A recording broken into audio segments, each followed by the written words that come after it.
ஒருத்தர் ஓடி வந்தார். இன்னொருத்தரை பார்த்து, சார் உங்க சைக்கிளை ஒரு நாள் இரவல் கொடுங்களேன், பக்கத்து ஊருக்கு போயிட்டு வர வேண்டியிருக்கு அப்படின்னார். இவர் சைக்கிளை கொடுத்து பத்திரமா கொண்டுட்டு போங்கன்னார். சார் இதை பத்திரமா கொண்டு போறேன், கவலையே வேணாம், ஏன்னா இது உங்களோட சைக்கிள் அப்படின்னு நான் நினைக்கல, என்னோட சைக்கிளா நினைக்கிறேன் அப்படின்னார். அதுக்கப்புறம் தான் இவருக்கு உண்மையாவே பயம் வந்துட்டுது. ஏன்னா அவர் சொன்னது மாதிரி அதை தன்னோட சைக்கிளாவே நினைச்சு தள்ளிட்டு போட்டா என்ன பண்றது? எது எதை நம்முடையதா நினைக்கணுங்கிறதுக்கு ஒரு வரையறை இருக்கு. சில பேர் ஆபீஸையே வீடா நினைச்சு விடுறது உண்டு. அப்படிப்பட்டவங்க கூட வீட்டை ஆபீஸா நினைக்கிறது இல்லை. ஏன்னா வீட்டில் இவர் ஆபீசரா நடந்துக்க முடியறதில்லை. இதெல்லாம் ஒரு பக்கம் இருக்கட்டும், இப்போ விஷயத்துக்கு வருவோம். பொறியியல் மேதை டாக்டர் விஸ்வேஸ்வரய்யா இருந்தார் இல்லையா, பாரத ரத்னா விருதெல்லாம் கொடுத்தாங்களே. ஆபீஸ் வேலை வேற, சொந்த வேலை வேற அப்படிங்கிறதுக்கு ஒரு உதாரணமா இருந்தவர் அவர். மைசூர் மகாராஜா கிட்ட திவானா இருந்தார். அவர் ஒரு நாள் அரசாங்க வேலை காரணமா வெளியூர் போயிருந்தார். ஹாசன்கிற ஊருக்கு பக்கத்துல ஒரு பயண மாளிகை, அங்க தங்கிவிட்டார். ராத்திரி அங்க தங்கி இருந்துட்டு விடிஞ்சதும் ஊருக்கு திரும்புறதாக திட்டம். ராத்திரி தூங்கறதுக்கு ரொம்ப நேரம் ஆயிட்டுது. ரொம்ப நேரம் வரைக்கும் அரசாங்க சம்பந்தப்பட்ட வேலைகளையே பார்த்துக்கிட்டு இருக்கிறார். அரசாங்க ஃபைல்கள் நிறைய இருந்தது. அதையெல்லாம் ஒவ்வொன்றா எடுத்தார், படிச்சு பார்த்தார், பரிசீலனை பண்ணார். அதில் எழுத வேண்டியதை எழுதினார், கையெழுத்து போட்டார். ஒரு வழியாக அந்த வேலையெல்லாம் முடிஞ்சுது. அதுக்கப்புறம் என்ன பண்ணார்னா, தன்னுடைய சூட்கேஸை திறந்தார். அதிலிருந்து 2 மெழுகுவத்தியை எடுத்து கொளுத்தி வச்சார். அந்த பயண மாளிகையில் அது வரைக்கும் எரிஞ்சுக்கிட்டு இருந்த மின்சார விளக்குகளை அணைச்சுட்டார். அதுக்கு பிறகு அந்த மெழுகுவத்தி வெளிச்சத்தில் சில புத்தகங்களை தொடர்ந்து படிக்க ஆரம்பிச்சிட்டார். அந்த பயண மாளிகையில பணியாளராக இருந்தவர் இதை பார்த்துட்டு ஓடி வந்தார். மறுபடியும் மின் விளக்கு போடுறதுக்காக போனார். விஸ்வேஸ்வரய்யா அதை பார்த்துட்டு போட வேணாம்ட்டாராம். இதுவரைக்கும் நான் அரசாங்க அலுவல்களை கவனிச்சுக்கிட்டு இருந்தேன், அதனால மின் விளக்குகள் அப்ப எரிஞ்சதுல தப்பு இல்லை. இப்ப நான் புத்தகம் படிச்சுக்கிட்டு இருக்கேன், இது என்னுடைய சொந்த வேலை. இங்க இருக்கிற மின் விளக்கு அதுக்காக ஏன் எரியணும் அப்படின்னு கேட்டாராம். இப்ப இருக்கிற சில அரசு பணியாளர்கள் கிட்ட இந்த சம்பவத்தை பேச்சோட பேச்சா சொல்லி பார்த்தேன். அவங்களால இதை ஜீரணிக்கவே முடியல. நேர்மை தேவைதான் சார், அதுக்காக அவ்வளவு தூரத்துக்கு அது தேவையா அப்படிங்கிறாங்க. விஸ்வேஸ்வரய்யா அப்படி பண்ணினது தான் ஒரு நேர்மையாளர் அப்படின்னு இந்த உலகத்துக்கு நிரூபிக்கணுங்கிறதுக்காக இல்லை. தான் அப்படி நடந்து காட்டினா தன்னை சுத்தி இருக்கிறவங்களும் அதை கேள்விப்படுறவங்களும் முடிஞ்ச அளவுக்கு பொது வாழ்க்கையில அரசு பணியில நேர்மையை கடைபிடிக்க முயற்சி பண்ணலாமே அப்படிங்கிறதுக்காகத்தான். இப்பவும் சில பேர் இருக்கிறாங்க, இவங்க ஆபீஸ் வேற வீடு வேறன்னு நினைக்கிறது இல்லை, அவ்வளவு உரிமை. ஒருத்தர் அப்படிதான், அவருக்கு அவசரமா 5000 ரூபாய் தேவைப்பட்டது. ஆபீஸ் பணத்தை எடுத்துக்கிட்டார். அந்த நேரம் பார்த்து ஆடிட் வந்துட்டுது. ஆப்பிட்டுக்கிட்டார். விசாரணை நடக்குது. அவர் சொல்றார், சார் நான் நேரம் காலம் பார்க்காம ஆபீஸ்ல வேலை செய்வேன், ஏன்னா அதை என்னோட ஆபீஸா நினைக்கிறேன். அவசரத்துக்கு அந்த பணத்தை எடுத்தேன், மறுபடியும் வச்சுடலாம்னு தான் இருந்தேன், அதுக்குள்ள இப்படி ஆயிட்டுது. நீங்க என்ன நினைச்சாலும் சரி, நான் ஆபீஸ் வேற வீடு வேற அப்படின்னு நினைக்கிறது இல்லை, அது என்னோட சுபாவம் அப்படின்னார். விசாரணை பண்ணவர் தீர்ப்பு வழங்கினார். உங்க சுபாவத்துக்கு மதிப்பு கொடுத்து நானும் தீர்ப்பு வழங்குறேன். நீங்க கொஞ்ச நாள் ஜெயிலில் இருந்துட்டு வாங்க, அது உங்களுக்கு கஷ்டமா இருக்காதுன்னு நினைக்கிறேன். ஏன்னா அங்க போனாலும் நீங்க உங்க சுபாவப்படி வீடு வேற ஜெயில் வேறன்னு நினைக்க மாட்டீங்க அப்படின்னா. வயிறு பசிக்குதேங்கிறது சிலரோட கவலை, வயிறு பசிக்க மாட்டேங்குதே அப்படிங்கிறது சில பேரோட கவலை. 2 விதமான கவலைக்கும் வயிறு தான் காரணமா இருக்குது. வயிறு பசிச்சதுன்னா அது இயற்கை, வயிறு பசிக்கலைன்னா அது வியாதி. ஆனா பசியையும் நாம பசிப்பிணி அப்படின்னு தான் சொல்லுவோம். என்ன காரணம்? வியாதியை போக்க வேண்டியது எவ்வளவு முக்கியமோ அதை விட முக்கியம் பசியை போக்க வேண்டியது. ஒரு சமுதாயத்துல பசிப்பிணியே இருக்கக்கூடாது, அதுதான் நல்ல சமுதாயம். பசியை போக்கணும்னா சாப்பாடு போடணும், பசியின்மையை போகணும்னா வைத்தியம் தான் பண்ணணும். இது சம்பந்தமா எவ்வளவோ ஆராய்ச்சிகள் நடக்குது, நிறைய மருந்து கண்டுபிடிச்சிருக்கிறாங்க. நம்ம உடம்புல பசியை தூண்டக்கூடிய பகுதி எது, இதை முதல்ல தெரிஞ்சுக்கணும் இல்லையா? நாம சாப்பிடுற ஆகாரம் செரிக்கிறதுக்கு எது காரணம் தெரியுமா? நம்ம மூளையோட பின்பகுதி தான் அதுக்கு காரணமா இருக்குதாம். மூளையின் பின்பகுதியில நரம்பு செல்களால் ஆன 2 வகையான ஆரக்சின்கள் தான் பசியை உண்டாக்குது அப்படின்னு கண்டுபிடிச்சிருக்கிறாங்க. 2 ஆய்வாளர்கள் இதை கண்டுபிடிச்சிருக்காங்க. அவங்க 2 பேரும் டெக்சாஸ் பல்கலைக்கழகத்தில் ஹார்வர்டு ஹக்ஸ் மருத்துவ கல்வி நிலையத்தில் பணிபுரிகிறவங்களாம். உண்பது தேவைங்கிறது உணரப்படும் போது மூளையின் அந்த குறிப்பிட்ட பகுதி ஆரக்சின் அப்படிங்கிற ஹார்மோன்களை சுரக்கும். அது பசி உணர்வை தூண்டும் அப்படிங்கிறது தான் அந்த ஆய்வாளர்களின் கண்டுபிடிப்பு. இந்த ஆரக்சின் வேற சில உயிரினங்கள்லயும் உண்டு. இப்ப எலிகள்ல கூட இது இருக்குது. அதனால எலிகளை வச்சு இது சம்பந்தமா ஆராய்ச்சி பண்ணாங்க. எலிகள் உடம்புல ஆரக்சினை செலுத்தி பார்த்தாங்க. உடனே என்னாச்சு தெரியுமா? அந்த எலியெல்லாம் பசியால துடிக்க ஆரம்பிச்சுட்டுது. எதையாவது தின்னு பசியை தீர்த்தா போதுங்கிற அளவுக்கு அந்த எலிகள்லாம் அல்லாட ஆரம்பிச்சுட்டுது. இயல்பா சாதாரணமா அந்த எலிகள் எவ்வளவு சாப்பிடுமோ அது மாதிரி 8 முதல் 10 மடங்கு அதிகமான ஆகாரத்தை 1 மணி நேரத்துக்குள்ள சாப்பிட்டு தீர்த்துட்டுதான். சில எலிகளின் மூளையில இந்த ஆரக்சின் அளவை கட்டுப்படுத்தி பார்த்துருக்குறாங்க. உடனே என்னாச்சு தெரியுமா? அதெல்லாம் சாப்பாட்டை கண்டா முகத்தை திருப்பிட்டு போக ஆரம்பிச்சுட்டு தான். அந்த எலிகளுக்கு பசி எடுக்கலையா. இந்த ஆராய்ச்சியின் அடிப்படையில் பசியை எடுக்காமல் இருக்கிற மனிதர்களுக்கும் பசியை தூண்ட முடியும் அப்படின்னு சொல்லி ஆராய்ச்சியாளர்கள் தெரிவிச்சிருக்கிறாங்க. ஆக ஆரக்சின் தான் பசிக்கு காரணம்ங்கிறது தெரிஞ்சு போச்சு. சரி, இந்த ஆரக்சின் அப்படின்னா என்ன? அது ஒரு கிரேக்க சொல். அதுக்கு பசின்னு அர்த்தம். நம்ம ஆளுங்களுக்கெல்லாம் பசியை தூண்டுறதுக்கு மருந்து தேவையில்லை, பசியை குறைக்கிறதுக்கு தான் மருந்து தேவை. ஒரு அம்மா டாக்டரை தேடி வந்தாங்களாம்.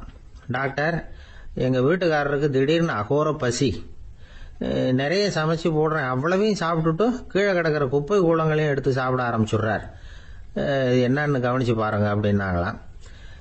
எவ்வளவு நாளா அப்படி இருக்குதுன்னு கேட்டிருக்காரு டாக்டர். 1 வாரமா அப்படி இருக்குதுன்னாங்களாம். இவ்வளவு நாளா ஏன் சும்மா இருந்தீங்க? ஆரம்பத்திலேயே இங்க அழைச்சிட்டு வர வேண்டியது தானே அப்படின்னாரான் டாக்டர். அது ஒண்ணுமில்ல டாக்டர், வீடு பூரா சுத்தமாகட்டுமேன்னு பாத்துக்கிட்டு இருந்தேன் அப்படின்னாங்களாம் அந்த. சங்கீத வித்வான்கள்ல பல வகை உண்டு. சில குறிப்பிட்ட ராகங்களை பாடுறதுல அவங்களுக்கு பெருமை வர்றது உண்டு. ஆனா ஒருத்தர் இருந்தார், அவரால் ஒரு ராகத்துக்கே பெருமை வந்தது. அந்த ராகத்தை அவர் வாசிச்சு கேட்கணும் அப்படின்னு சொல்லுவாங்க. அது என்ன ராகம்னா தோடி ராகம். சரி, அந்த வித்வான் யாருன்னா அவர் தான் திருவாவடுதுறை ராஜரத்னம் பிள்ளை. பேராசிரியர் கல்கி ஒரு சமயம் தம்முடைய பத்திரிகையில எழுதினாராம். அதை அப்படியே படிக்கிறேன் கேளுங்களேன். ஆகா, ஸ்ரீ ராஜரத்னம் பிள்ளையின் தோடி ஆலாபனையை முதலில் கேட்டபோது அவருடைய கற்பனையை விட்டு தள்ளுங்கள். நம்முடைய மனதில் என்னென்ன இன்பமயமான கற்பனைகள் எல்லாம் உதித்தன.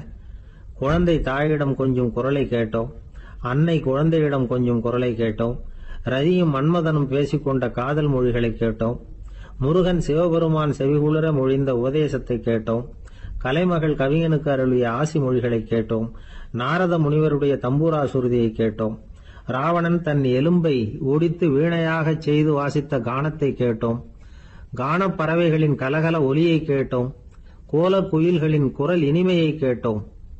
இப்படிலாம் பேராசிரியர் கல்கி விமர்சனம் எழுதியிருக்கிறார். திருவாவடுதுறை ராஜரத்னம் பிள்ளை அவர்களுடைய வாசிப்பை கேட்டுட்டு டி.என். ராஜரத்னம் பிள்ளை இறந்து போனார். அப்போ கவிஞர் கண்ணதாசன் எழுதினார், செவியனில் ஓடி எங்கள் சிந்தையில் ஓடி இந்த புவியெல்லாம் ஓடி நின்பார் பொங்கிய தோடி வேறிங்கு எவரிடம் போகும் ஐய இனி அதை காப்பார் யாவர் அவிந்தனின் சடலத்தோடே அவிந்தது தோடிதானும் அப்படின்னு எழுதினாராம். அந்த அளவுக்கு அவருடைய தோடியை ரசித்தவர்கள் உண்டு. அதே மாதிரி தோடின்னா என்னன்னு தெரியாமலே அவரை ரசித்தவங்களும் அந்த காலத்துல உண்டு. அதாவது ஒரு பெரிய சபையில இவர் வாசிச்சுக்கிட்டு இருக்கிறார். பாதியில ஒரு பெரிய மனுஷன் உள்ள வந்தார். அவர் உடம்புல பட்டு வேஷ்டி, ஜருக, அங்கவஸ்திரம், வாயில வெத்தலை, வாசனை புகையில, காதுல வைரக்கடுக்கன், கழுத்துல தங்க சங்கிலி, கை விரல் பூரா மோதிரம், கையில ஒரு வெள்ளி வெத்தலை புட்டி, உதவிக்கு 2 பேர் பக்கத்துல. இவ்வளவு பந்தாவோட வரார் கச்சேரி கேட்கறதுக்கு. இப்படி வந்தவர் முதல் வரிசையில உட்கார்ந்தார். வித்வான் வாசிச்சு முடிச்சதும் இவர் அவரை பார்த்து, ஐயா, நீங்க தோடி வாசிக்கிறதுல ரொம்ப கெட்டிக்காரர்னு கேள்விப்பட்டிருக்கேன், அதை கேட்கறதுக்காக தான் மெனக்கிட்டு வந்திருக்கிறேன், அதை வாசிங்களேன் அப்படின்னாராம் இந்த பெரியவர். ராஜரத்னம் பிள்ளைக்கு ஒன்னும் புரியல. ஏன்னா இதுவரைக்கும் அவர் வாசிச்சுக்கிட்டு இருந்ததே அந்த தோடி ராகத்தை தான். அதை வாசிச்சு முடிச்சதும் அதை வாசிங்களேன்னு இவர் கேட்கிறார். அப்படின்னா இவரோட ஞானம் எப்படிப்பட்டது? இவ்வளவும் கேட்டுட்டு இப்படி கேட்கிறாரே அப்படின்னு அவர் யோசிச்சிருக்கிறார் ராஜரத்னம் பிள்ளை. உடனே என்ன பண்ணாரு தெரியுமா? பக்கத்துல ரொம்ப சாதுவா சுருதி போட்டுக்கிட்டு இருந்த ஒரு முதுகுல ஓங்கி ஒரு குத்து விட்டாராம். அவருக்கு ஒன்னும் புரியல, எதுக்கு நம்மளை அடிக்கிறாரு இவரு, நம்மளை குத்துறாரு வித்வான்னு. அவர் அதிர்ச்சியால இவர் நிமிந்து பார்த்திருக்கார். அப்ப ராஜரத்னம் பிள்ளை சொன்னாராம், ஏய்யா, ஐயா பெரிய மனுஷன், என்னுடைய பரம ரசிகர், தோடி ராகம் கேட்கணுங்கிறதுக்காக இவ்வளவு தூரம் வந்திருக்கிறார், வந்து முத வரிசையில் உட்கார்ந்துருக்கார். நீ இந்த சமயம் பார்த்து தோடி ராகம் வாசிக்கிற நாதஸ்வரத்தை வீட்டில் வச்சுட்டு வந்துட்டியே, இப்ப ஐயாவுக்காக அந்த ராகத்தை நான் எப்படி வாசிக்கிறது அப்படின்னு சொல்லிவிட்டு மறுபடியும் முதுகுல ஒரு அடி கொடுத்தாராம். அடி வாங்கினவருக்கே சிரிப்பு அடக்க முடியலையா. ஒரு மனுஷனை பார்த்து என்கிட்ட வாலாட்டாதே அப்படின்னு சொன்னா அவன் நம்ம கிட்ட ஏதோ வம்புக்கு வர்றான்னு அர்த்தம். ஒரு நாயை பார்த்து யாரும் என்கிட்ட வாலாட்டாதே அப்படின்னு சொல்றது இல்லை. ஏன்னா நாய் வாலாட்டுனா அது நம்ம கிட்ட தன்னுடைய நன்றியை தெரிவிக்கிறதாக நினைச்சுக்கிட்டு இருக்கிறோம். ஆனா அது அப்படி இல்லை அப்படின்னு சொல்றாங்க அது சம்பந்தமான நிபுணர்கள். ஒரு நாய் தன்னுடைய வாலை இந்த பக்கமும் அந்த பக்கமுமா இப்படியும் அப்படியும் ஆட்டிக்கிட்டு இருந்தா அது பதட்டத்துல கூட இருக்கலாம். நாய் நட்பா இருந்தாலும் வாலாட்டும், ஆத்திரத்துல இருந்தாலும் வாலாட்டும், கோபத்துல இருந்தாலும் வாலாட்டும், குழப்பத்துல இருந்தாலும் வாலாட்டும், மகிழ்ச்சியா இருந்தா கூட அது வாலாட்டும். அதை நாம தப்பா புரிஞ்சுக்கிட்டு அதுகிட்ட போய் மாட்டிக்க கூடாது. நாயை பத்தி எனக்கு நல்லா தெரியும் அப்படின்னு சொல்றவங்க கூட அதுகிட்ட கடி வாங்கிட்டு நிக்கிறது உண்டு. நிபுணர்கள் என்ன சொல்றாங்க தெரியுமா? எப்பவுமே நாய்கள் திடீர்னு கடிச்சு விடுறது இல்ல, கடிக்கிறதுக்கு முன்னாடி சில அறிகுறிகளை காட்டும். அதை சரியா புரிஞ்சுக்கிட்டோம்னா தப்பிச்சுக்கலாம். ஒரு வீட்டுக்கு போறீங்க, அங்க புதுசா ஒரு நாயை பாக்குறீங்க, உடனே அதுகிட்ட போய் குனிஞ்சு சிரிச்சுக்கிட்டே அது தலையில தட்டுறீங்க. இது ரொம்ப தப்பா. ஒரு நாய் இன்னொரு நாயை நேருக்கு நேர் பார்த்து பல்ல காட்டுனா அது தன்னுடைய தன்முனைப்பை காட்டுதுன்னு அர்த்தமா. உன்னை விட நான் பெரியவன் அப்படின்னு சொல்லுதுன்னு அர்த்தம். அதனால நீங்க அது மாதிரி கிட்ட போய் சிரிக்கிறோம் அப்படின்னு நினைச்சுக்கிட்டு பல்ல காட்டினா உங்களையும் எதிரியா நினைச்சிரும். இன்னொரு விஷயம் என்னன்னா, தலையில தட்டுனா நாய்க்கு பிடிக்காது. அது தன்னை அடக்கிறதாகவும் அச்சுறுத்துறதாகவும் நினைச்சுக்கிட்டு இருக்கும். சரி, அப்படின்னா புதுசா ஒரு இடத்துல அல்லது வீட்டுல நாய்க்குட்டியை பார்த்தா என்ன பண்றது? நீங்க சும்மா இருங்க, அதுவா கிட்ட வரட்டும். அதுக்கப்புறம் அதுகிட்ட கனிவா பேசுங்க. கண்ணம், மார்பு, தோல் இங்கெல்லாம் தட்டலாம், தப்பு இல்லையா? தலையில தான் தட்டப்படாதான். ஒரு நாய் உங்களை நோக்கி ஓடி வருது, நீங்களும் ஓடுனா அது துரத்த ஆரம்பிச்சிடும். அசையாம சில மாதிரி நின்றுடுங்க, அது கிட்ட வராது. அதுக்கு ஆர்வம் இல்லாம போயிடும். ஒரு தெருவில் சின்ன பிள்ளைங்க நிறைய பேர் விளையாடிக்கிட்டு இருக்கிறாங்க. அப்ப சில நாய்கள் அங்க ஓடி வருது. எல்லாரும் ஓடினாங்க. அப்படி ஓடுறப்போ ஒரு பையன் கால் தடிக்க கீழே விழுந்துட்டான். என்னாச்சு தெரியுமா? துரத்திட்டு வந்த நாய்கள்லாம் கீழே விழுந்தவன ஒன்றும் செய்யல, அவன் கிட்டே போகல. ஓடிக்கிட்டு இருந்தாங்கல்ல பசங்க, அவங்கள துரத்திக்கிட்டு அவங்க பின்னாடி ஓடிச்சான். அதுதான் நாய்களுடைய சுபாவம். ஒரு நாய் நம்மளை நேருக்கு நேர் முறைச்சு பாக்குதுன்னு வச்சுங்க, நாமளும் அதை முறைச்சு பார்க்க கூடாது. நாம வேற பக்கம் எங்கேயாவது பார்க்க ஆரம்பிச்சிடணும். ஒரு நாய் கோபமா இருந்ததுன்னா அதோட வால் உறுதியா நேரா நிக்கும். ஒரு நாய் பணிந்து போனா அல்லது பயந்து போனா அது தன்னோட வாலை காலுக்கு நடுவுல வச்சுக்கும். ஒரு நாய் நம்மளை பார்த்து பயந்து நிக்குதுன்னு வச்சுங்க, அதனால நமக்கு ஆபத்து இல்லைன்னு நினைச்சிடக்கூடாது. உங்களை பார்த்துட்டு ஒரு நாய் ஒடுங்குச்சுன்னா நீங்க விலகி போயிடணும் அப்படின்னு அது நினைக்குது. நிறைய பேர் பயந்து போன நாயால கடிபடுறாங்க. இவன் நம்மளை விட பெரிய ஆள், மாட்டிக்கிட்டோம், வேற வழி இல்லை அப்படிங்கிற நினைப்புல தான் நாய் கடிக்க ஆரம்பிக்குதான். இதே மாதிரி சங்கிலியால கட்டி போடப்பட்டிருக்கிற நாயும் ஆபத்தானதுதான். தொடர்ந்து கட்டி போட்டிருந்தா காலப்போக்கில் அது ஒரு மாதிரி ஆயிடும். நாய் குழந்தைகளை கடிக்காது அப்படின்னு சில பேர் சொல்லுவாங்க. அதுவும் ஒரு தவறான நம்பிக்கை. அதனால சின்ன குழந்தைகளை தனியா நாயோட விளையாட விடக்கூடாது. ஆக கூடி நாயை பத்தி நிறைய விஷயம் புரிஞ்சுக்க வேண்டியிருக்குது. ஒருத்தர் தன்னுடைய நண்பர் வீட்டுக்கு போயிருந்தார். அவசியம் எங்க வீட்டுல சாப்பிட்டுட்டு தான் போகணும் அப்படின்னு ரொம்ப அன்பா சொல்லிவிட்டார். அதை மீற முடியல இவரால. சரின்னு உட்காந்துட்டார். சாப்பாடு போட்டாங்க, சாப்பிட ஆரம்பிச்சார். அவங்க வீட்டுல கட்டி போட்டு இருந்த நாய்க்குட்டி இவர் சாப்பிடுறத முறைச்சு பார்த்தது. ஏன் இப்படி என்ன இது முறைச்சு பாக்குது உங்க வீட்டு நாய்க்குட்டி அப்படின்னு அவர் கேட்டார். அப்போ அவங்க சொன்னாங்களாம், அதுகிட்ட ஒரு கெட்ட பழக்கம்ங்க, தன்னோட தட்டுல யாரு சாப்பிட்டாலும் அது அப்படிதான் முறைச்சு பார்க்கும் அப்படின்னாரா அவர். ஒரு ஊர்ல ஒரு ஆள் இருந்தான். நிறைய பணம் சேர்த்தான். அவனுக்கு சம்பாதிக்க தெரியுமே தவிர செலவு பண்ண தெரியாது. மகா கஞ்சன். காசை கையில எடுக்கவே மாட்டான். எடுத்தா செலவு செய்ய வேண்டியிருக்குமே. அதனால இப்படியே அவன் காலத்தை ஓட்டி விட்டான். வயசாயிட்டுது. அவனுடைய மனைவி ஒரு நாள் கேட்டாங்க, இவ்வளவு நாளா நீங்க என்ன எங்கேயுமே அழைச்சிட்டு போனதில்லை, இப்போவாவது அழைச்சிட்டு போகக்கூடாதா அப்படின்னாங்க. எங்க போகணும் சொல்லுன்னா. காசிக்கு போகணும், கங்கையில குளிக்கணும்னாங்க. இவன் பார்த்தான், இதுக்கு ஏன் அவ்வளவு தூரம் செலவு பண்ணிட்டு போகணும், நம்ம ஊர் ஆத்துலயே குளிக்கலாமே, இதுவும் புண்ணிய நதி தான், இங்க குளிச்சா அங்க குளிச்ச பலன் கிடைச்சிரும் அப்படின்னா. சரின்னு 2 பேரும் ஆத்தங்கரைக்கு போனாங்க. அன்னைக்கு ஏதோ விசேஷம், நிறைய கூட்டம், நிறைய பேர் குளிச்சுக்கிட்டு இருக்கிறாங்க.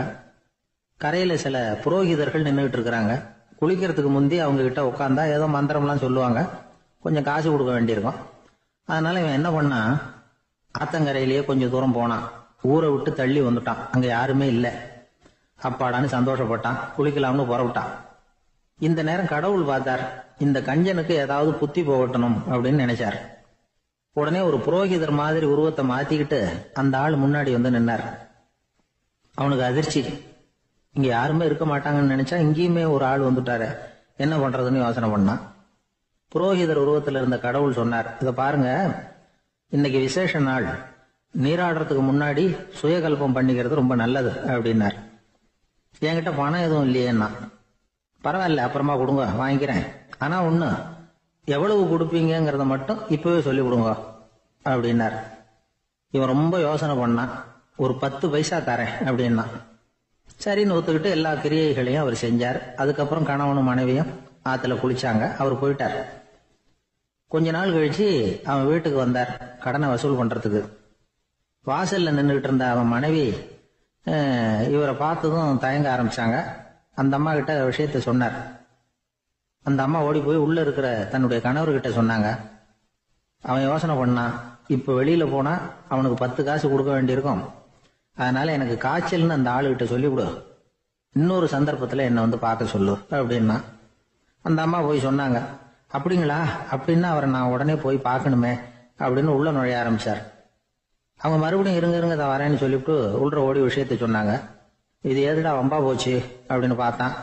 மனைவியை கிட்டத்துல கூப்பிட்டான், இதோ பாரு, ஜன்னி கண்டு நான் இறந்து போயிட்டதா சொல்லிவிடு அப்படின்னா சொன்னாங்க. புரோகிதர் பார்த்தார். அப்படின்னா ஒரு வழியா இருந்து அவருடைய இறுதி சடங்குகளை நானே முடிச்சுட்டு போயிடுறேன் அப்படின்னார்.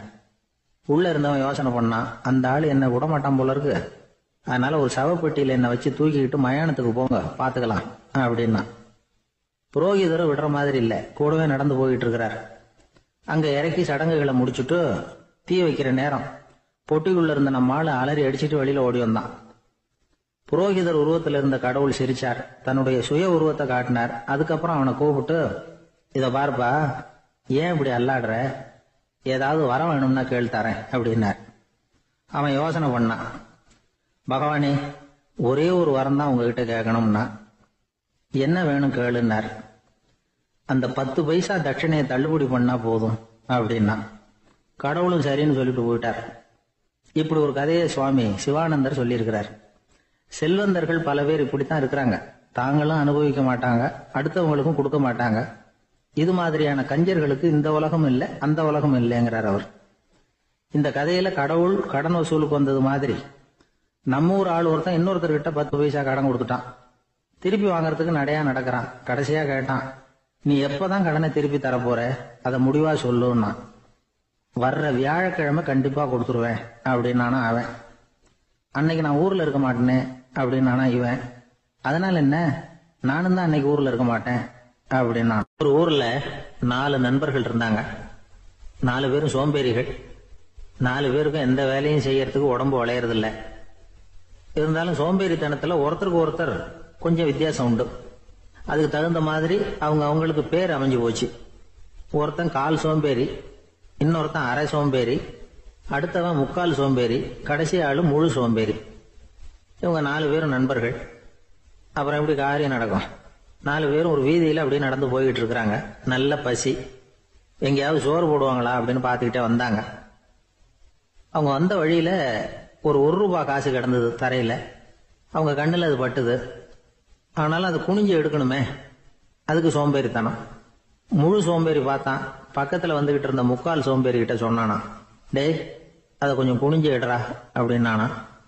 அவன் என்ன பண்ணான் தெரியுமா, அதுக்கு அடுத்தபடியா வந்த அரை சோம்பேறி கிட்ட சொன்னானா, டேய் நீ அதை கொஞ்சம் குனிஞ்சு எடுறா அப்படின்னானா. அவன் இவனோட மோசம், அடுத்தவங்க கிட்ட சொல்லியிருக்கிறான்.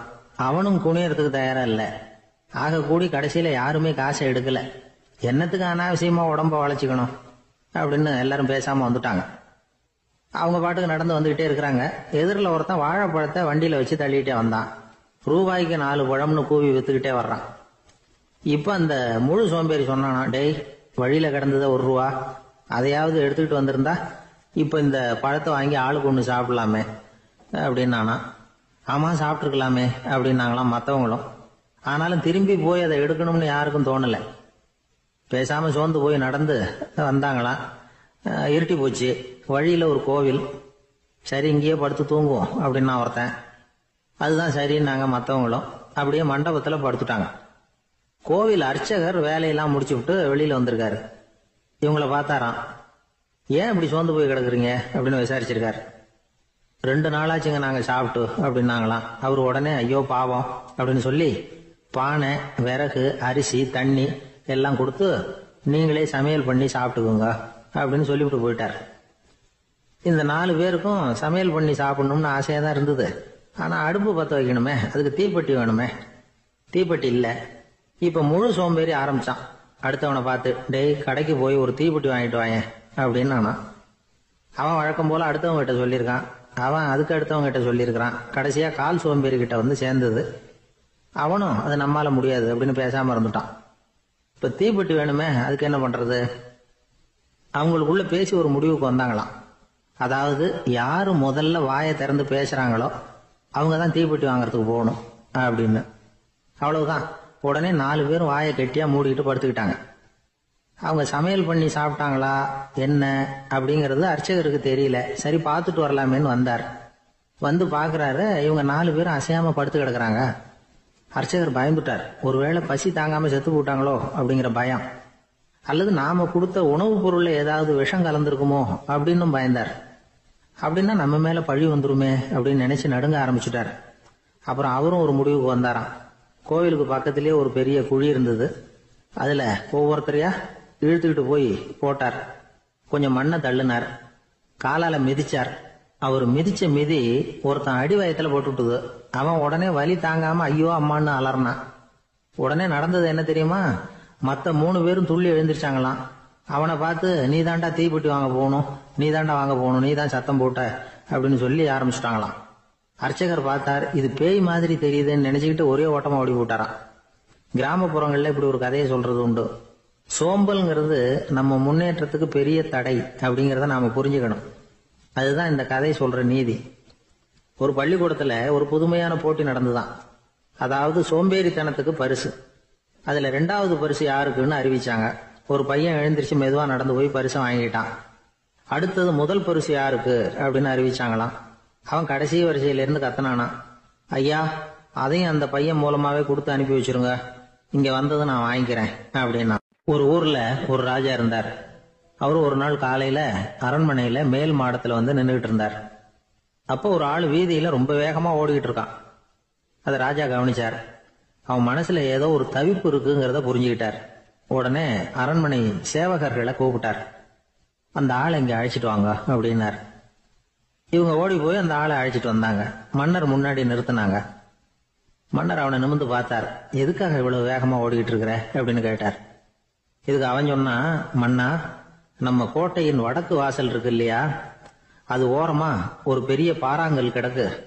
அதுக்கு அடியில நான் ஒரே ஒரு வெள்ளி நாணயத்தை புதைச்சி வச்சிருக்கேன். அது இப்போ எனக்கு தேவைப்படுது.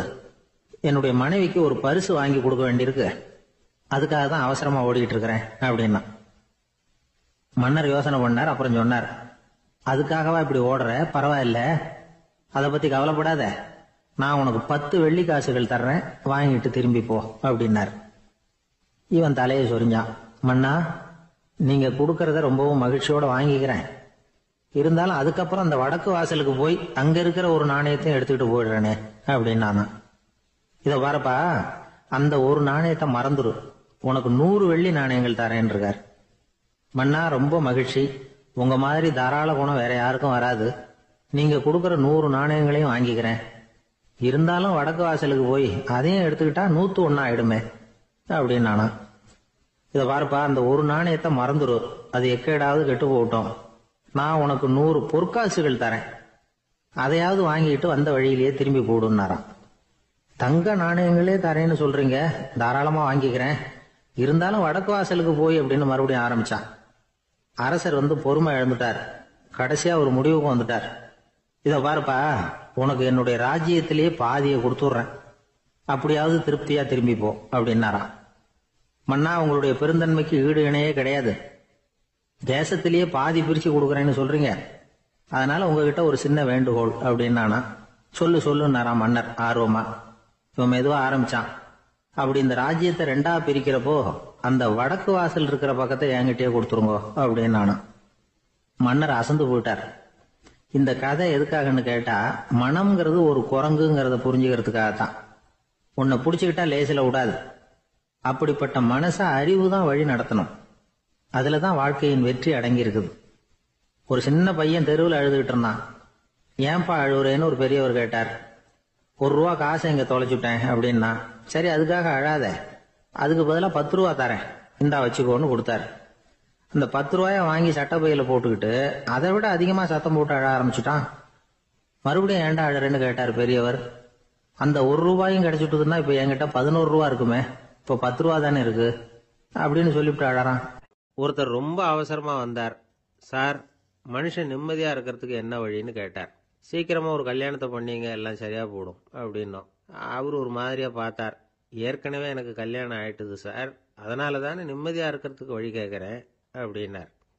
சரி, இவர் ஒரு மாதிரியான கேஸ் அப்படின்னு நினைச்சுக்கிட்டு நம்மகிட்ட இருந்த ஒரு சின்ன புத்தகத்தை அவர்கிட்ட தூக்கி கொடுத்தோம். இதை படிச்சு பாருங்கன்னு. கல்யாணத்துக்கு பிறகும் சந்தோஷமா இருக்கிறதுக்கு என்ன வழி அப்படிங்கிற கேள்விக்கு அந்த புத்தகத்துல விளக்கம் இருந்தது. கணவன் மனைவிக்குள்ள சிக்கல் வராம இருக்கிறதுக்கு அதுல சில வழிகளை சொல்லி கொடுத்துருக்குறாங்க. அதெல்லாம் என்னென்ன அப்படிங்கிறத இப்ப பார்க்கலாமா? குடும்பம்னு இருந்தா கோபம் வரதான் செய்யும். அது வந்துட்டு போட்டும் பரவாயில்ல. ஆனா அந்த கோபம் ஒரே நேரத்துல 2 பேருக்கும் வந்துடாம பாத்துக்கணும். ஒரு சமயத்துல யாராவது ஒருத்தர் தான் கோபப்படணும், அடுத்தவங்க அமைதியா இருக்கணும். அதுக்கப்புறம் இவர் அமைதியான உடனே அவங்க ஆரம்பிச்சுக்கலாம். கோபமா ஏதாவது சொன்னா உடனே கோபமா பதில் சொல்லக்கூடாது. கொஞ்சம் பொறுத்து கோபம் தீர்ந்த உடனே அந்த பதிலை சொல்லலாம். அப்போ பதில் கோபமா இருந்தா கூட அது அவ்வளவு பெருசா தெரியாது. அற்ப விஷயத்துக்கெல்லாம் காய்ச்சி மூச்சுன்னு கத்திட்டு இருக்கக்கூடாது. உங்க 2 பேருக்குள்ள ஒரு தர்க்கம் ஆரம்பமாயிட்டுதுன்னு வச்சுக்கோங்க. கடுமையா 2 பேரும் விவாதம் பண்றீங்க.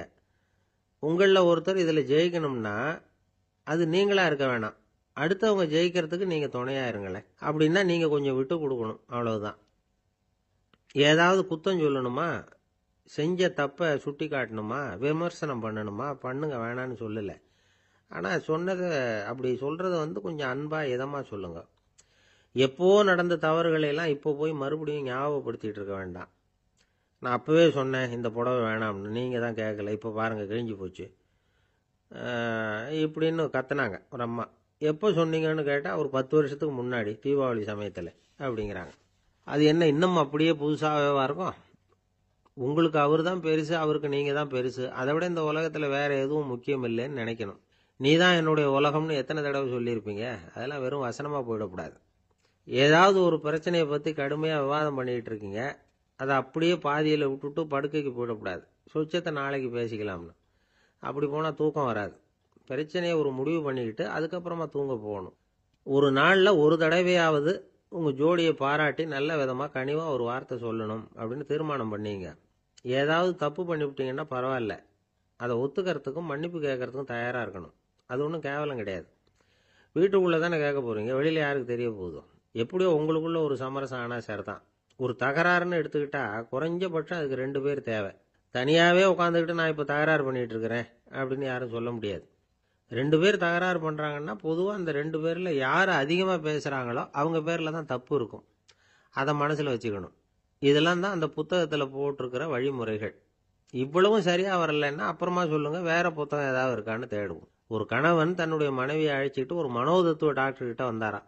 டாக்டர், எங்களுக்கு கல்யாணம் ஆகி 30 வருஷ காலமா நாங்க ஒரு விஷயத்துல கூட ஒத்து போனதில்லை அப்படின்னு ஆரம்பிச்சார். உடனே அந்த அம்மா குறுக்கிட்டு, அது 30 வருஷம் இல்ல 32 வருஷம் அப்படின்னாங்களாம்.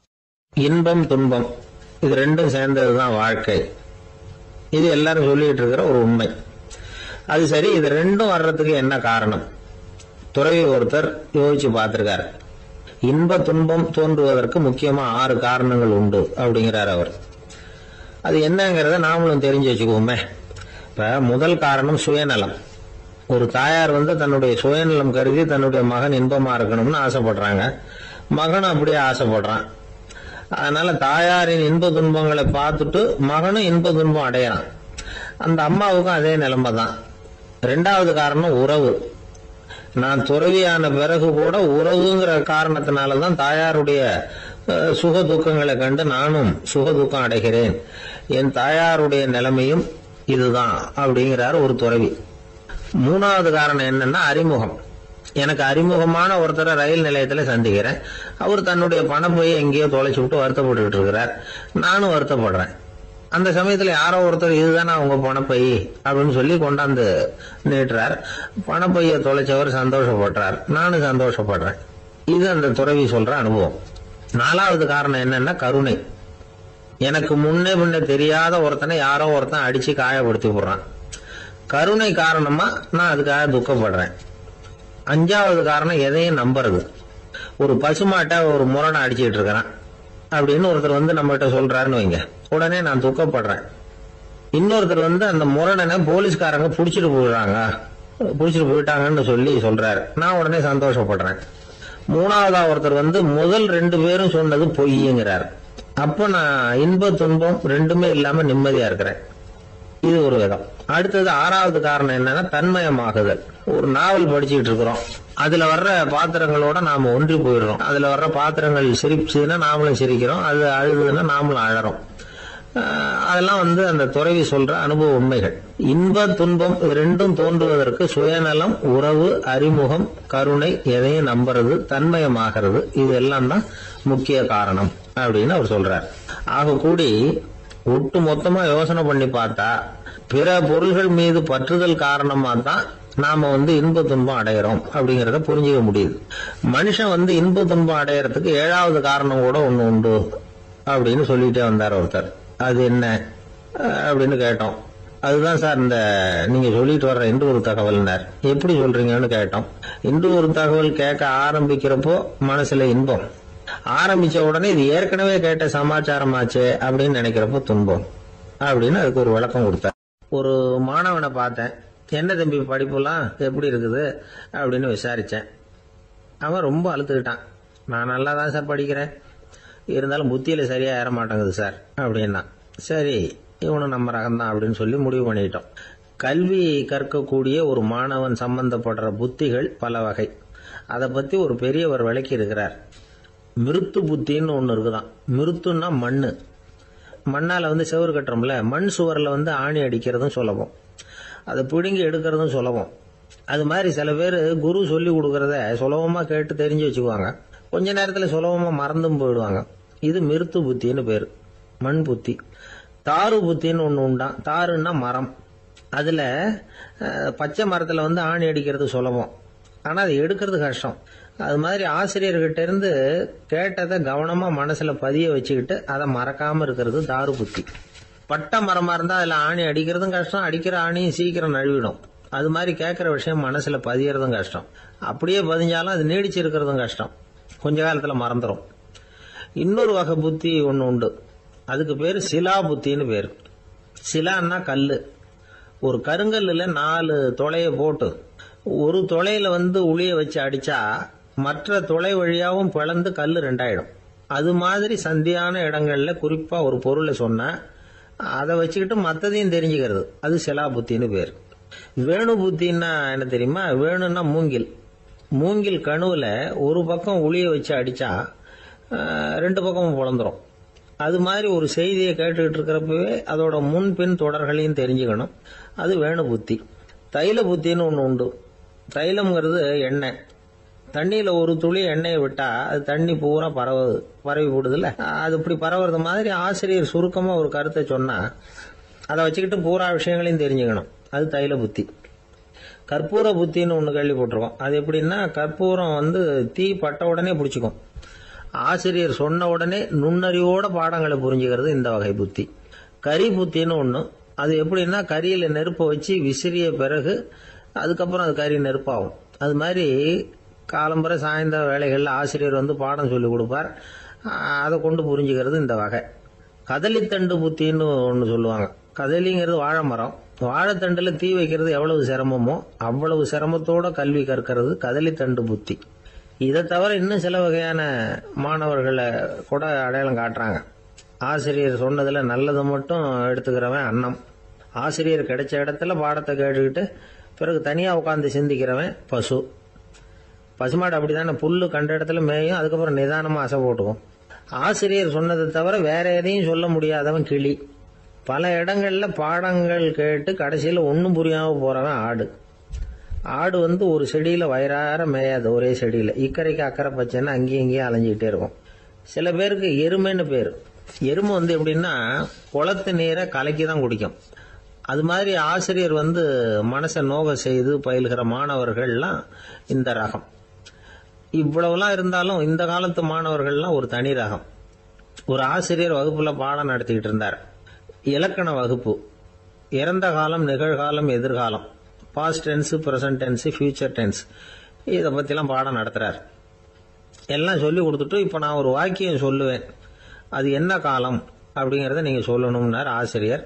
சரி, நாங்க மாணவர்கள்லாம், நான் நாளைக்கும் பாடம் நடத்த போகிறேன், இது என்ன காலம் அப்படின்னு கேட்டார் ஆசிரியர். அதாவது நான் நாளைக்கும் பாடம் நடத்த போகிறேன், இந்த வாக்கியம் என்ன காலம்னு கேட்டார்.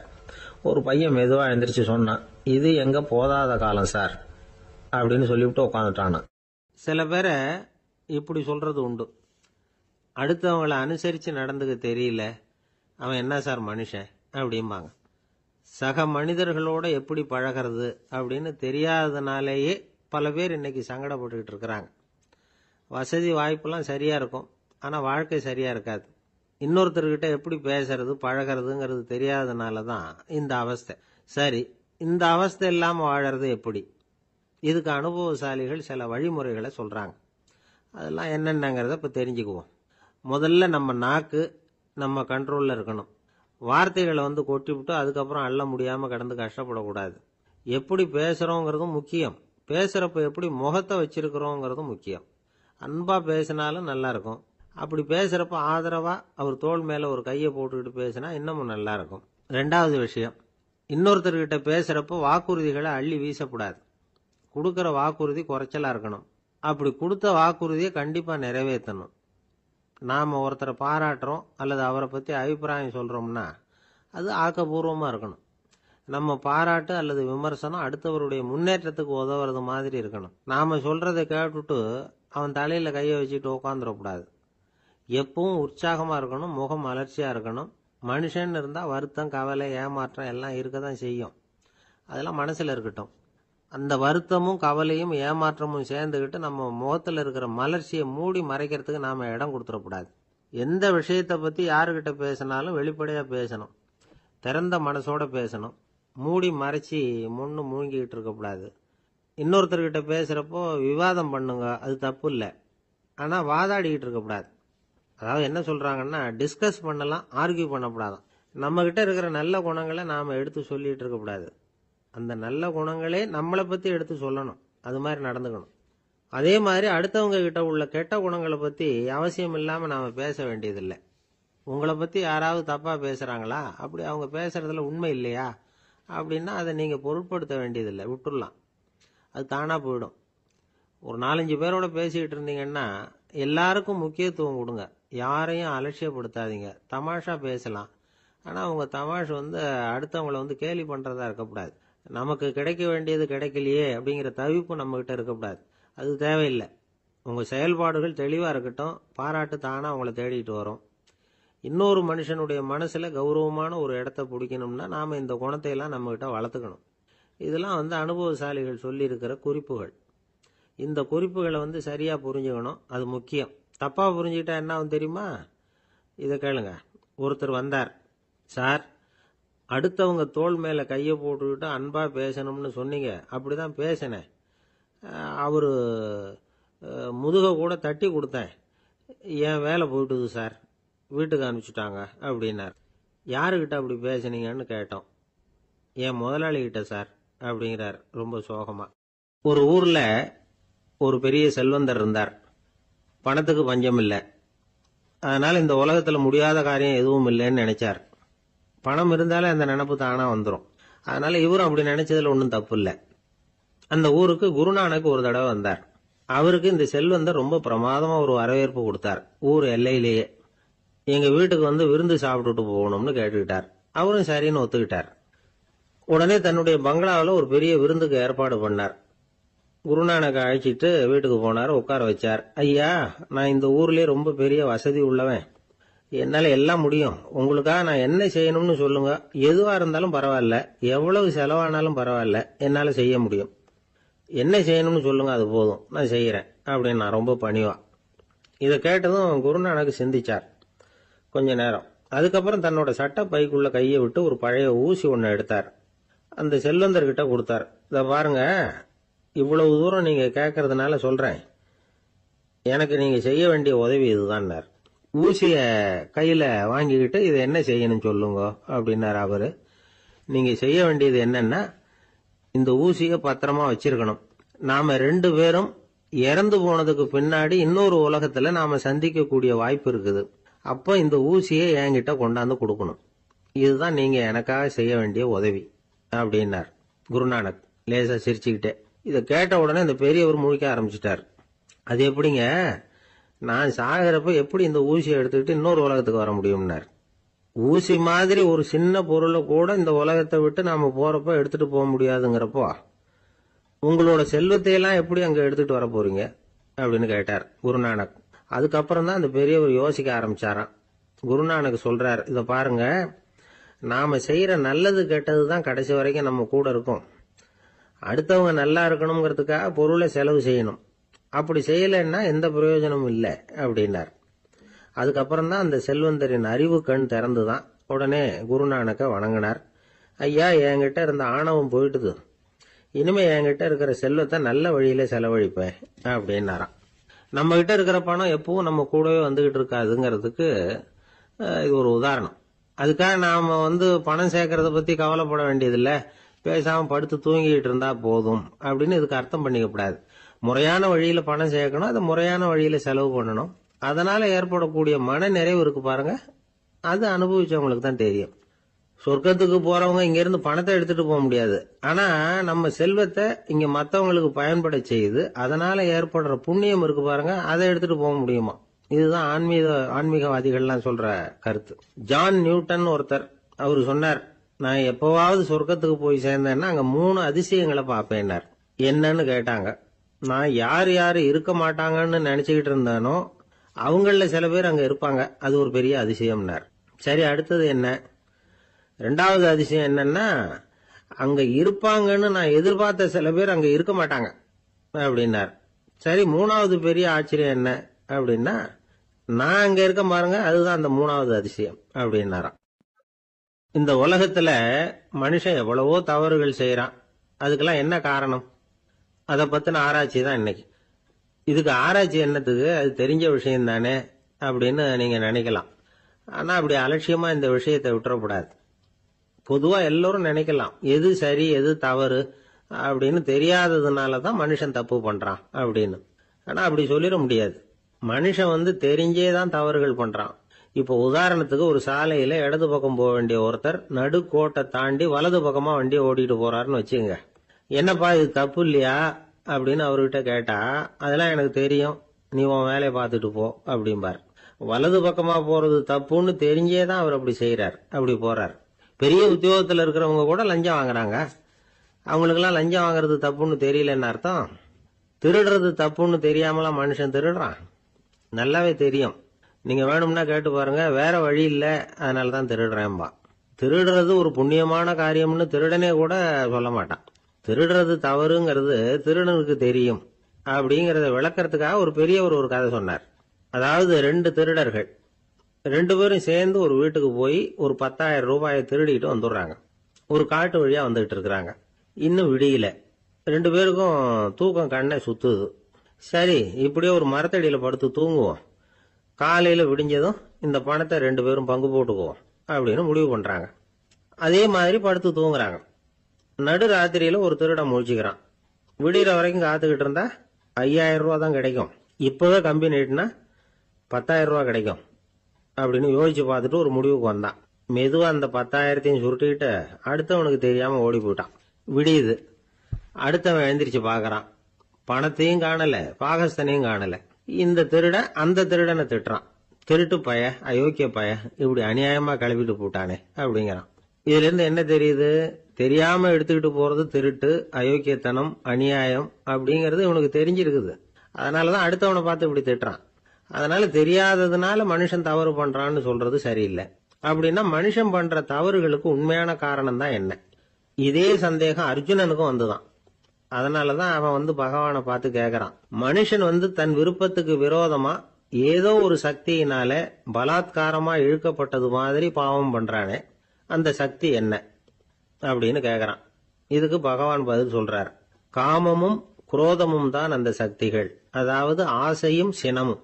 இது ரெண்டும் உன்னுடைய எதிரிகள் அப்படிங்கறத புரிஞ்சுக்கோ அப்படிங்கிறார். இன்னமும் நுணுக்கமா பார்த்தா காமத்தினுடைய மறு உருவங்கள் தான் குரோதமும் லோபமும். ஆசை நிறைவேறலன்னா குரோதம், அதாவது கோபம். ஆசை நிறைவேறிட்டதுன்னா லோபம், அதாவது பேராசை. பாவத்தை கண்ட்ரோல் பண்ணணும்னா அதுக்கு மெயின் சுவிட்ச் எது அப்படிங்கறது இப்பதான் தெரியுது. அதுக்கு மனுஷன் தெரிஞ்சே தான் தவறு பண்றான் அப்படின்னு பேசிக்கிட்டோமே. அதுக்கு ஒரு உதாரணம். ஒரு ஆளு ஹோட்டல்ல சாப்பிட போனான். சாப்பிட்டு முடிச்சான். எழுந்திரிச்சு முதலாளி கிட்ட பில்ல கொடுத்தான். காசை கொடுக்கல. முதலாளி பணம் கொடுன்னு கேட்டார். இவன் என்கிட்ட பணம் இல்லைன்னா. முதலாளி கொஞ்சம் கூட அலட்டிக்கல. உள்ள இருந்து ஒரு ஆளை கூப்பிட்டார். இவனை கூப்பிட்டுட்டு போய் இட்லி மாவு ஆட்ட சொல்லுனார். இவனும் கவலைப்படாம உள்ள போயிட்டான். அப்போ அழைச்சிட்டு போற ஆளு கேக்குறான், ஏன் சார் சாப்பிடுறதுக்கு முன்னாடி காசு இல்லைங்கிறது உங்களுக்கு தெரியாதா அப்படின்னு கேக்குறான். தெரியும், காசு இல்லைங்கிறதும் தெரியும், காசு இல்லாம சாப்பிட்டா மாவாட்டணுங்கிறதும் தெரியும் அப்படின்னா அந்த ஆள். அப்படின்னா நீங்க உங்க வீட்லயே சாப்பிட்டு இருக்கலாமே அப்படின்னு கேக்குறான் அவன். அதுக்கு இவர் சொல்றாரு, அது எப்படி? அங்க சாப்பிட்டாலும் நான் இதே வேலையை தானே செய்ய வேண்டியிருக்கும் அப்படின்னாராம். 1816 வருஷம் செப்டம்பர் மாசம் 11ஆம் தேதி பிரான்ஸ் தேசத்துல உள்ள ஒரு மருத்துவமனை. அங்க ஒரு இளம் டாக்டர் கொஞ்ச நாளைக்கு முன்னாடி தான் அந்த ஆஸ்பத்திரியில புதுசா வேலைக்கு சேர்ந்திருக்கிறார். அவரு பேரு ரெனே லெனக். அவரு அன்னைக்கு காலையில அந்த மருத்துவமனையில அப்படியே ரவுண்ட்ஸ் வந்துகிட்டு இருக்கிறார். வார்டுல ஒரு படுக்கையில ஒரு இளம் பெண் படுத்திருக்கிறா. அந்த பொண்ணுக்கு இருதய நோயா இருக்கலாம்ங்கிறது மற்ற டாக்டர்கள் சந்தேகம். அந்த காலத்துல எல்லாம் ஒருத்தருடைய இருதய துடிப்பை தெரிஞ்சுக்கணும்னா நோயாளியின் மார்புல டாக்டர் காதை வச்சு பார்த்து தான் தெரிஞ்சுக்கிறது வழக்கம். ஆனா இந்த பெண்ணும் இளம் பெண், அந்த டாக்டரும் புதுசா சேர்ந்திருக்கிறவர். அதனால பரிசோதனை பண்ண தயங்கினார். கொஞ்ச நேரம் யோசனை பண்ணார். திடீர்னு ஒரு ஞாபகம் வந்தது அவருக்கு. அதாவது அன்னைக்கு விடியற் காலையில தோட்டத்தில் அப்படி வாக்கிங் போயிட்டு இருந்தப்போ சின்ன பசங்கள்லாம் ஒரு மரக்கட்டையை வச்சு விளையாடிட்டு இருந்தாங்களாம். அதை இவர் பார்த்துருக்கிறார். அது என்ன விளையாட்டுனா, ஒரு நீளமான மரப்பலகை, அதில் ஒரு முனையில் ஒரு பையன் தன்னுடைய காதை வச்சுக்கிட்டு இருக்கிறான். மறுமுனையில் இன்னொரு பையன் அந்த மரப்பலகையை ஒரு ஆணியால் கீறிக்கிட்டு இருக்கிறான். ஒரு முனையில் ஆணியால் கீறும் பொழுது மறுமுனையில் காதை வச்சிருக்கிற பையனுக்கு அந்த சத்தம் துல்லியமாக கேட்குது. அந்த டாக்டருக்கு காலையில் பார்த்த இந்த விளையாட்டு ஞாபகத்துக்கு வந்துட்டுது. உடனே என்ன பண்ணார் தெரியுமா? ஒரு நீளமான காகிதத்தை எடுத்தார். அதை அப்படியே உருளை மாதிரி உருட்டினார். ஒரு முனையை அந்த நோயாளியின் மார்புல இடது பக்கம் வச்சார். இன்னொரு முனையில தன்னுடைய காதை வச்சார். என்ன ஆச்சரியம்! நோயாளியின் மார்புல நேரடியா காதை வச்சு கேட்கறத விட துல்லியமா கேட்டது இதய துடிப்பு. இதய துடிப்பு மட்டும் இல்ல, மூச்சு இழுத்து விடுறது, திரவ பொருள்களின் அசைவு, எல்லா சத்தமும் தெளிவா கேட்குது. கிரேக்க மொழியில ஸ்டெத்தாஸ் அப்படின்னா மார்பு, ஸ்கோப்பின் அப்படின்னா பார்ப்பதுன்னு அர்த்தம். அதனால டாக்டர் ரெனே லெனக் தான் கண்டுபிடிச்ச கருவிக்கு ஸ்டெத்தஸ்கோப் அப்படின்னு பேர் வச்சார். அவரே முதல் மாடலையும் செஞ்சார். அளவு ரொம்ப பெருசா இருந்தது, சுலபமா எடுத்துட்டு போகிறது கஷ்டம், அது அவ்வளவு கஷ்டமா இருந்தது அது. அதனால அவரே அதை அப்புறம் 2 பிரிவா தயார் பண்ணார். இது 2 துண்டையும் டாக்டர் தன்னோட கோட்டு பாக்கெட்ல வச்சுக்கலாம், தேவைப்படுறப்ப எடுத்து ஒன்னா சேர்த்துக்கலாம். இப்படிதான் அவர் ஆரம்பத்தில் பண்ணார். தன்னுடைய இந்த கண்டுபிடிப்பை பத்தி அவர் ஒரு புத்தகம் எழுதினார். நிறைய வித்துது, புகழும் பணமும் சேர்ந்தது. பணமும் புகழும் சேர்ந்தது மாதிரியே அவருக்கு ஒரு நோயும் சேர்ந்தது. அது என்ன நோயின்னு கண்டுபிடிக்கிறதுக்கும் அவரு கண்டுபிடிச்ச கருவி தான் உபயோகப்பட்டுதான். அவரே அதை கண்டுபிடிச்சார். அவருக்கு வந்திருந்தது காச நோய். 1826 வருஷம் ஆகஸ்ட் மாசம் 13ஆம் தேதி உலகத்தின் முதல் ஸ்டெதஸ்கோப்பை கண்டுபிடிச்ச டாக்டர் ரெனே லெனக் காலமானார். அவர் சாகிறதுக்கு முன்னாடி மரத்தால செஞ்சு வச்சிருந்த ஸ்டெதஸ்கோப்பை தனக்கு வேண்டியப்பட்ட ஒரு டாக்டர் கிட்ட கொடுத்து, என்னுடைய சொத்துக்கள்லேயே ரொம்ப வசந்தது அப்படின்னு சொன்னாராம். அதுக்கப்புறம் 3 வெள்ளைக்காரங்க சேர்ந்து இந்த கருவியில் சில மாற்றங்களை பண்ணாங்க. ஆனால் 1829 லண்டனில் டாக்டர் நிக்கோலஸ்ங்கிறவர் ஒரு காதால இதய துடிப்பை கேட்கறத விட டாக்டர் 2 காதாலையும் கேட்கறது தான் சரியா இருக்கும் அப்படின்னு ஒரு கருத்தை வெளியிட்டார். அதுக்கப்புறம் ரொம்ப காலம் கழிச்சு 1852 ஜார்ஜ் காமான் அப்படிங்கிறவர் ரப்பர் டியூபுகளை உபயோகப்படுத்தி 2 காதாலையும் கேட்கற மாதிரி ஒரு புதிய வடிவத்தை அதுக்கு கொடுத்தார். அதுக்கு பிறகு அது படிப்படியா எவ்வளவோ மாற்றங்கள் இருந்தாலும் ஆரம்பத்தில் டாக்டர் ரெனே லெனக் உருவாக்கின அடிப்படை மாடலை யாரும் மாற்றி அமைக்கலைங்கிறது தான் முக்கியமான விஷயம். நமக்கு தெரிஞ்ச ஒரு ஆஸ்பத்திரி, அதில் ஒரு நோயாளி, காலை நேரத்தில் நர்ஸு அந்த பக்கமாக போயிட்டு இருந்தாங்க. அதை பார்த்துட்டு ஒரு நர்ஸுன்னு கத்துறார். நர்ஸு அவசரமாக ஓடி வந்து என்ன விஷயம்னு கேட்டாங்க. சிஸ்டர், இங்கே பாருங்க, உங்கள் டாக்டரை என் நெஞ்சில் அவர் காதை வச்சு கேட்டுக்கிட்டு இருக்கிறார் அப்படின்னார் நோயாளி. சிஸ்டர் பதட்டப்படாம, அதனால என்ன, இந்த டாக்டர் பழமையான விஷயங்கள்ல ரொம்ப நம்பிக்கை உள்ளவர், அதனால ஸ்டெதாஸ்கோப்பை உபயோகப்படுத்தாம காதை வச்சு கேட்கிறார், அது ஒன்றும் தப்பு இல்லை அப்படின்னாங்களாம். ஐயோ, அதுக்காக இல்லை சிஸ்டர், இவர் என் நெஞ்சு மேல தலையை வச்சது நேற்று ராத்திரி 9 மணி, இப்ப விடிஞ்சு போச்சு, இன்னமும் தலையை எடுக்கவே இல்லை, அதுக்காக தான் சந்தேகப்பட்டு உங்களை கூப்பிடுறேன் அப்படி. அரேபிய நாடு, அங்க ஒரு ஆட்சி தலைவர், அரேபிய நாட்டு ஆட்சி பொறுப்பை ஏத்துக்கிட்டவர். அவர் வந்து ஆட்சி பொறுப்பை ஏத்துக்கிட்ட பிறகு ஒரு நாள் ஒரு தெருவில் நடந்து போய்கிட்டு இருந்தார். அவர் தோளில் ஒரு பெரிய துணி மூட்டை, அதை சுமந்துக்கிட்டு கடத்தெருவை நோக்கி அவர் போய்கிட்டு இருக்கிறார். வழியில் அவரை சந்திச்சார் உமர். அவர் கேட்டார், கலீஃபா அவர்களே, எங்க புறப்பட்டுட்டீங்க அப்படின்னு கேட்டார். கலீஃபான்னா ஆட்சி தலைவர்னு அர்த்தம். இதுக்கு அவர் சொன்னார், நான் வந்து துணி வணிகம் செய்யறவன், அதனால துணி வியாபாரம் செய்யறதுக்காக போயிட்டு இருக்கிறேன்னார்.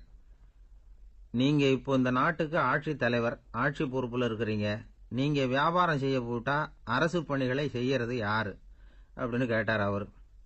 நான் அரசு பணிகளை மட்டுமே செஞ்சுக்கிட்டு இருந்தா என் குடும்பத்தை காப்பாத்துறது யாரு அப்படின்னு கேட்டார் அவர்.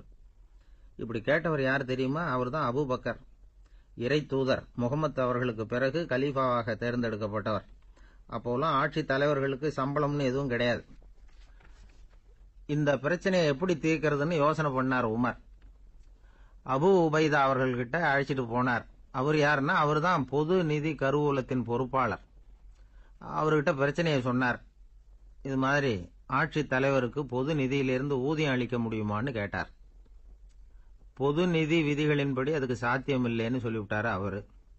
சரி, வேற ஏதாவது வழி இருக்குதான்னு கேட்டார் உமர். அபு உபைதா கொஞ்சம் யோசனை பண்ணி பார்த்தார். அப்புறமா சொன்னார், மக்காவிலிருந்து மதீனாவுக்கு குடிபெயர்ந்து வந்த அகதிகளுக்கு நிதி உதவி அளிக்கிறதுக்கு விதிகள்ல இடம் இருக்கு. அப்படி பார்த்தா அபூபக்கரும் அகதி தானே, அதனால எல்லா அகதிகளுக்கும் கொடுக்கறது மாதிரியே அவருக்கும் ஒரு தொகை அளிக்கலாம்னார். கலீஃபா அபூபக்கருக்கு இந்த அகதி உதவி தொகையைத்தான் கொடுத்துட்டு வந்தாங்களாம். குடும்ப செலவுக்கு அது போதுமானதா இல்ல. இருந்தாலும் கலீஃபாங்கிறதுக்காக மற்ற அகதிகளை விட அதிகமா தொகையை பெற அவர் விரும்பல. மார்பு பக்கம் கிழிஞ்சிருந்த ஒரு மேலாடையை தான் அவர் அணிஞ்சிருந்தார். அவருடைய துணைவியார் அஸ்மா, அவங்க ஒரு நாள் தேன் அருந்த ஆசையா இருக்குன்னாங்களாம். நமக்கு கிடைக்கிற ஊதியம் குடும்ப செலவுக்கே போதுமானதா இல்லையே, இந்த நிலையில தேன் வாங்கறதுக்கு காசுக்கு நான் எங்க போவேன் இருக்காரு அவரு. கொஞ்ச நாள் கழிச்சு அவங்க ஒரு தொகையை அவர்கிட்ட கொடுத்து தேன் வாங்கிட்டு வர சொன்னாங்களாம். இவருக்கு ஆச்சரியம், ஏது இந்த பணம்னு கேட்டிருக்காரு. நீங்க தினமும் குடும்ப செலவுக்காக கொடுத்துக்கிட்டு வந்த பணத்துல கொஞ்சம் கொஞ்சமா மிச்சப்படுத்தி வச்சேன்னாங்களாம். அபூபக்கர் அந்த பணத்தை எடுத்துக்கிட்டு நேரா பொது நிதி கருவூல பொறுப்பாளர்கிட்ட போனார். இந்த பணத்தை பொது நிதியில சேர்த்துருங்க, இது அதிகப்படியா எனக்கு தரப்பட்டு வந்த ஊதியம், அடுத்த மாசத்திலிருந்து இந்த தொகையை குறைச்சிங்கன்னு வேற சொல்லிவிட்டாராம். பசியை தணிக்க தேவையான அளவு உணவு, ஒரு ஜோடி உடை, இதை தவிர கூடுதலா மக்கள் பொது நிதியிலிருந்து வாங்கிக்கிறதுக்கு என் குடும்பத்தாருக்கு உரிமை இல்லை அப்படின்னு சொல்லி கண்டிப்பா சொல்லிவிட்டாராம். அவர் வாங்கிட்டு வந்த இந்த குறைந்த ஊதியம் கூட அவர் மனசை உறுத்திக்கிட்டே இருந்தது. கடைசி நேரம் அவர் தம்முடைய மகள் ஆயிஷா அவர்கள் அழைச்சார். மகளே, இதுவரைக்கும் பொது நிதியிலிருந்து நான் வாங்கிட்டு வந்த தொகை என்னுடைய இதயத்துல பாரமா அழுத்திக்கிட்டு இருக்கு. என் தோட்டத்தை வித்து அதுல வர்ற பணத்திலிருந்து நான் இதுவரைக்கும் வாங்கிட்டு வந்த ஊதிய தொகையை கணக்கு போட்டு பொது நிதியில சேர்த்து விடு அப்படின்னாராம். பதவி ஏற்கிறதுக்கு முன்னாடி தன்கிட்ட இருந்ததை விட இப்ப கூடுதலா என்ன சொத்து இருக்குன்னு பார்த்திருக்கார். ஒரு ஒட்டகம், ஒரு கோப்பை, ஒரு பணியாள், இதையும் அடுத்தபடியா கலீஃபாவா வர்றவர்கிட்ட ஒப்படைச்சிருங்க அப்படின்னு விட்டாராம். அதே மாதிரி அடுத்து வந்த உமர் கிட்ட ஒப்படைச்சாங்க. அப்போ உமர் சொன்னாராம், அபூபக்கரே, இந்த முன்மாதிரியால உங்களுக்கு பிறகு இந்த ஆட்சி பொறுப்பை ஏற்கிறவர்களை பெரும் நெருக்கடிக்கு ஆளாகி விட்டீங்க அப்படின்னு சொல்லி ரொம்ப கண் கலங்கினாராம். கடைசியா அபூபக்கர் தன்னுடைய குடும்பத்தாருக்கு விட்டு சென்ற சொத்து ஒரு படுக்கை விரிப்பு, ஒரு போர்வை, அவ்வளவுதான். இது சிந்திக்க வேண்டிய ஒரு செய்தி. ஒரு ஊர்ல ஒரு மன்னர் இருந்தாராம். அமைச்சர் அவர்கிட்ட சொன்னாராம், மன்னா, நம்ம ராஜ்யத்துல இனிமே லஞ்ச ஊழலே இருக்காதுன்னாராம். ஆஹா, அப்படின்னா ஊழல் பேர் வழிகளை எல்லாம் நாடு கடத்தியாச்சா அப்படின்னு கேட்டிருக்காரு மன்னர். இதுக்கு அவரு, அப்படி இல்லைங்க, இனிமே கொடுக்கறதுக்கு ஜனங்கள் கிட்ட பணமே இல்லை. இந்த உலகத்துல எல்லாருக்கும் மகிழ்ச்சி தரக்கூடிய ஒரு பொருள் எது? இது ஒரு முக்கியமான கேள்வி. இந்த கேள்விக்கு பொருத்தமான ஒரு பதிலை உங்களால சொல்ல முடியுமா? அதாவது கொஞ்சம் யோசிச்சு பார்த்தா பணம்னு சொல்லலாமா? இப்போ கையில் காசு இல்லாதவங்ககிட்ட ஒரு 10 ரூபாய் கொடுத்தா அது அவனுக்கு சந்தோஷத்தை கொடுக்கும். ஏற்கனவே வருமான வரி பிரச்சனையில் சிக்கி இருக்கிறவர்கிட்ட இன்னும் கொஞ்சம் பணம் இந்தாங்கன்னு சொல்லி கொடுத்தோம்னா அது அவருக்கு சங்கடத்தை தான் கொடுக்கும். அதனால அந்த கேள்விக்கு பணம்ங்கிறது பொருத்தமான பதிலாக இருக்க முடியாது. கேள்வி என்னன்னா, இந்த உலகத்தில் எல்லாருக்கும் மகிழ்ச்சி தரக்கூடிய ஒரு பொருள் எது? சரி, இனிப்புன்னு சொல்லலாமா? ஏன்னா எல்லாருக்கும் இனிக்க தானே செய்யும். அதுலேயும் ஒரு சிக்கல் இருக்கு. சக்கரை வியாதிக்காரங்களுக்கு அது என்ன சந்தோஷத்தையா கொடுக்கும்? ஆக எல்லாருக்கும் வேறுபாடு எதுவும் இல்லாமல் மகிழ்ச்சியை கொடுக்கக்கூடியது வேற ஏதோ ஒன்று இருக்கு. அது என்னன்னு கண்டுபிடிக்கணும். அதுதான் இன்னைக்கு தகவல். இப்போ அதை கண்டுபிடிக்கணும்னா இந்த கதையை கேட்கணும். அது என்ன கதைன்னா, ஒரு ஊரில் ஒரு ராஜா இருந்தார். அவருக்கும் இதே சந்தேகம் வந்துட்டுது. அதாவது எல்லாருக்கும் இன்பம் தரக்கூடிய பொருள் எது அப்படின்னு. இதுக்கு பதில் தெரிஞ்சுக்கிறதுக்கு ஆசைப்பட்டார். சரி, அதுக்கு என்ன செய்யலாம்னு யோசனை பண்ணார். நாட்டு மக்களுக்கு பகிரங்கமாக ஒரு அறிவிப்பு கொடுத்தார். நம்ம நாட்டு மக்கள் இன்பம் தரக்கூடிய பொருள் எதுன்னு நினைக்கிறாங்களோ அதை கொண்டுகிட்டு அரண்மனையில் உள்ள கண்காட்சி மண்டபத்தில் வைக்கலாம். அப்படி அவங்க வைக்கிற பொருள்களில் எது எல்லாருக்கும் இன்பம் தரக்கூடியதாக இருக்குமோ அதை வச்சவருக்கு 1000 பொற்காசுகள் பரிசு அப்படின்னு அறிவிப்பு கொடுத்துட்டார். ஜனங்கள் இந்த அறிவிப்பை கேட்டாங்க. அதுக்கப்புறம் சும்மா இருப்பாங்களா? 1000 பொற்காசுன்னா சும்மாவா? அவங்க கையில் என்னென்ன கிடைச்சதோ அதையெல்லாம் கொண்டாந்து அரண்மனை காட்சி மண்டபத்தில் வச்சுட்டாங்க. அதுக்கப்புறமா ராஜா அங்கே வந்தார். ஒவ்வொன்றா பார்த்துக்கிட்டே வந்தார். முதல்ல ஒரு குயில் இருந்தது, இனிமையாக பாடக்கூடிய குயில். இந்த குயிலோட இன்னிசை எல்லாருக்கும் இன்பம் தரக்கூடியது தான். இருந்தாலும் காது கேட்காதவங்களுக்கு இந்த இசை எப்படி இன்பம் தர முடியும்? அதனால இது சரியில்லைன்னு விட்டார். அடுத்தபடியாக போனார். அங்கே என்ன வச்சிருக்கிறாங்கன்னு பார்த்தா ஒரு அழகான மயில் அங்கே தோகை விரித்து ஆடிக்கிட்டு இருக்குது. இந்த மயிலோட ஆட்டம் மனசுக்கு இன்பம் தரக்கூடியது தான். இருந்தாலும் பார்வை இல்லாதவங்க இந்த ஆட்டத்தை பார்த்து ரசிக்க முடியுமா? முடியாது. அதனால இதுவும் சரியில்லை அப்படின்னு சொல்லிவிட்டார். அதுக்கு அடுத்தபடியாக போனார். பல வகையான இனிப்பு பண்டங்களை வச்சுருந்தாங்க. பார்த்தார், வயசானவங்களுக்கும் நோயாளிகளுக்கும் இது இன்பம் தராது, துன்பம் தான் கொடுக்கும் அப்படின்னார். இப்படி ஒவ்வொன்றா பார்த்துக்கிட்டே போகிறார். அழகான மலர்கள், கனிகள், ஓவியங்கள் எதுவுமே பொருத்தமாக தெரியல. சகல பேருக்கும் இன்பம் தரக்கூடிய வகையில் எதுவும் இல்லை. கடைசியாக வந்தார். அங்கே ஒரு களிமண் பொம்மை இருந்தது. அது என்ன பொம்மை தெரியுமா? பசியால் வாடி இருக்கிற ஒருத்தருக்கு ஒரு அம்மா இனிமையாக பேசிக்கிட்டு சோறு போடுறது மாதிரி அந்த பொம்மையை செஞ்சுருந்தாங்க. அதுக்கு கீழே அன்பு அப்படின்னு எழுதியிருந்துதான். ராஜா பளிச்சுன்னு ஒரு முடிவுக்கு வந்தார். அந்த பொம்மையை செஞ்ச சிற்பியை வரவழைச்சார், பரிசு கொடுத்தார். அன்பு ஒன்று தான் எல்லாருக்கும் இன்பம் அளிக்கக்கூடிய பொருள். காது கேட்காதவங்களும் அதை கேட்க முடியும், பார்வை இல்லாதவங்களும் அதை பார்க்க முடியும், குழந்தைகளும் அதை உணர முடியும் அப்படின்னு அதுக்கு விளக்கம் கொடுத்தார் அந்த மன்னர். இந்த உலகத்தில் எல்லாருக்கும் மகிழ்ச்சி தரக்கூடிய ஒரு பொருள் அன்பு தான். அதை புரிஞ்சுக்கிட்டு தான் சில கணவன்மார்கள் மனைவி பேரில் ரொம்ப அன்பை காட்டிக்கிறது வழக்கம். ஒரு வீட்டு வாசப்படி பக்கமாக மழைக்கு ஒதுங்கினார் ஒருத்தர். மழை தூரிக்கிட்டு இருந்தது, இருட்டு நேரம். அந்த வீட்டில் இருந்தவர், இன்னைக்கு ராத்திரி வேணும்னா இங்கேயே தங்கிட்டு காலையில் போங்க அப்படின்னார். உடனே இவர் சொன்னார், ரொம்ப நன்றிங்க, ஒரு 10 நிமிஷத்தில் இதை வந்துவிடுறேன் அப்படின்னு சொல்லிவிட்டு எங்கேயோ ஓடினார். 10 நிமிஷம் கழித்து திரும்பி வந்தார். ஆமாம், எங்கே போயிட்டு வந்தீங்கன்னு கேட்டார் வீட்டில் இருந்தவர்.